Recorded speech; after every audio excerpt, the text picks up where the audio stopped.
गांव की शांत सुबह में एक मनोहर दृश्य था।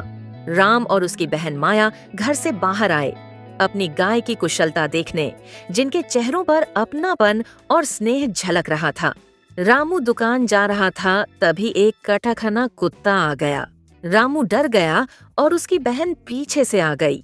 जैसे ही माया की नजर उस कुत्ते पर पड़ी, उसका चेहरा डर से सफेद पड़ गया। उसने रामू से कहा, रुको मत, भागो, ये कुत्ता पागल लगता है।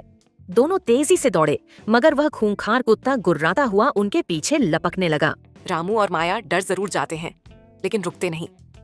दोनों तेजी से भागते हैं, मगर वह खूंखार कुत्ता उनका पीछा छोड़ने को तैयार नहीं होता। वह पूरी रफ्तार से उनके पीछे दौड़ता है। तभी रामू की आंखों में एक उम्मीद की किरण चमकती है। उसे पास ही एक बड़ा पेड़ दिखाई देता है और वह तुरंत उस पेड़ के पीछे जाकर छिप जाता है। तभी दृश्य बदलता है। बरगद के विशाल पेड़ की छांव तले कुछ बुजुर्ग किसान गंभीर मुद्रा में बैठकर आपस में बातचीत कर रहे होते हैं। उसी पल रामू और माया के बाबा वहां पहुंचते हैं। चेहरे पर चिंता साफ झलक रही होती है।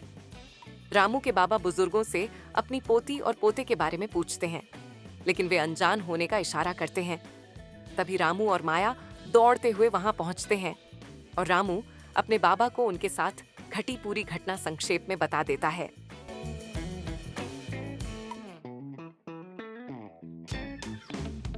लेकिन वह खतरनाक कुत्ता भी उनका पीछा करते हुए वहीं तक आ पहुंचता है। तभी उसकी नजर एक साथ बैठे कई बुजुर्गों पर पड़ती है। इतने लोगों को देखकर वह वहीं रुक जाता है, कुछ पल तक हिचकिचाता है और फिर डर के मारे वहां से भाग निकलता है।